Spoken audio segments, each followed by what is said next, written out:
সর্বজনীন পেনশন কর্মসূচিতে বিভিন্ন চ্যালেঞ্জ মোকাবেলায় নানা পদক্ষেপ গ্রহণের বিষয়ে সিদ্ধান্ত নিয়েছে জাতীয় পেনশন কর্তৃপক্ষ।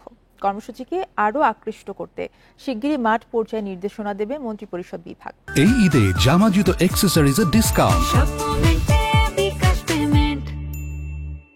সোমবার সর্বজনীন পেনশন বিষয়ক এক কর্মশালায় এসব কথা বলা হয়। কর্মশালায় দক্ষ পেশাগত জনবল নিয়োগ, ব্যাংক, নির্বাচন কমিশন এবং জন্ম ও মৃত্যু নিবন্ধন রেজিস্ট্রার কার্যালয়ের সঙ্গে সংযুক্তিকে বড় চ্যালেঞ্জ হিসেবে চিহ্নিত করা হয়।